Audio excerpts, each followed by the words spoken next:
আমরা এসেছিলাম Tongi fire service স্টেশনে।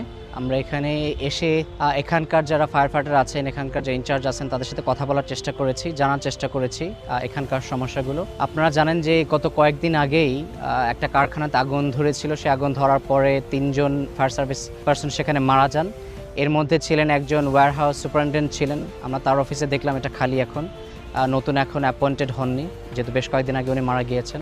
আমরা এখানকার যে অফিসার আছে তাদের সাথে কথা বলেছি, তাদের সমস্যাগুলো বোঝার চেষ্টা করেছি, ঘুরে ঘুরে দেখার চেষ্টা করেছি এখানে কোথায় কি আছেন। আমাদের ফায়ার সার্ভিসে ওনারা যেটা আমাদেরকে বললেন যে সকল ইকুইপমেন্ট যেগুলো দরকার সেগুলো রয়েছে। শুধুমাত্র এখানে আগুন নিভানোই না, বিভিন্ন ধরনের দুর্ঘটনা যখন ঘটে, যেমন কেউ পানিতে ডুবে যায় অথবা কোনো দুর্ঘটনার শিকার হয়, সেখানে যদি ইমার্জেন্সি সার্ভিসের প্রয়োজন হয় এখান থেকে সেই সার্ভিসটা দেওয়া হয়। তো আমাদের সেই ইকুইপমেন্টগুলো এখানে রয়েছে। একটা গাড়ি আমরা দেখলাম 11,000 টন পানি সেখানে ধরার সক্ষমতা আছে, আরেকটা 6,500। তো এটা দিয়ে তারা যেটা বললো এনাফ দ্রুত সময়ে যাওয়ার জন্য এবং কোনো আগুন লাগলে সে আগুনটা নেভানোর জন্য, এবং যদি এক্সট্রা পানিরও প্রয়োজন সেখানেও তাদের ব্যবস্থা আছে পাম্পের মাধ্যমে সে পানিটা সাপ্লাই দেওয়ার জন্য। কিন্তু ওনারা যে সমস্যাগুলো আমাদেরকে তুলে ধরেছেন, 1 নম্বর সমস্যা হচ্ছে যে ওনারা কোনো তথ্য পেলে, ইনফরমেশন পেলে ঘটনাস্থলে যাওয়ার জন্য যে সময়টা লাগে এটা একটা বড় কনসার্ন। কারণ ট্রাফিক জ্যামের কারণেই দেখা যায় যে যেখানে 5 মিনিটে যাওয়ার কথা সেখানে অনেক সময় আধা ঘন্টাও লেগে যায় যেতে।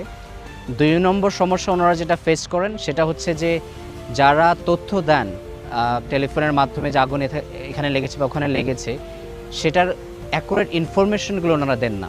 এটার একটা বড় কারণ ছিল কিন্তু কয়েকজন আগে যে 3জন মারা গিয়েছেন, কারণ ওখানে অনেক কেমিক্যাল ছিল, একটা আলাদা গুদাম ঘর ছিল, সেটার ব্যাপারে ওনাদেরকে ইনফরমেশনগুলো দেওয়া হয়নি। এটা খুব ভাইটাল ইনফরমেশন, কারণ হচ্ছে যে যারা যে সেফটি পিপিই পরে যে যাবেন তাদের সেই ইনফরমেশনগুলো দরকার, যে কোথায় কেমিক্যাল আছে, কোথায় রিস্ক বেশি, সেই জিনিসটা না জানার কারণেই কিন্তু গত কয়েকদিন আগে এই দুর্ঘটনাটা ঘটেছে।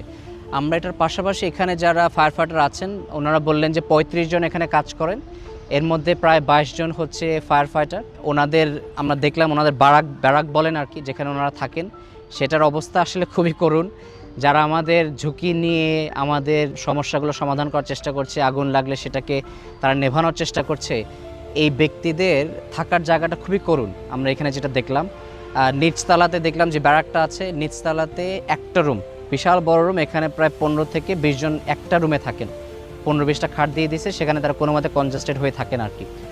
উপরতলাতে 3টা কোয়ার্টার আছে, সেখানে 3টা ফ্যামিলি সেখানে থাকেন। আপনি চিন্তা করছেন 20 জন সিঙ্গেল মানুষ নিচে থাকেন, এর উপরেই আবার 3টা ফ্যামিলি থাকতেছে।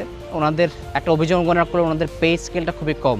বেতন হচ্ছে মূলত 8,000 টাকা, 8,000 থেকে 9,500 টাকা যারা ফায়ার ফাইটার আছেন, এবং আনুষঙ্গিক বিভিন্ন সুবিধা দিয়ে হয়তো 18,000 টাকার মতো তাদের হয়। কিন্তু বাস্তবতা হচ্ছে এটা তো একটা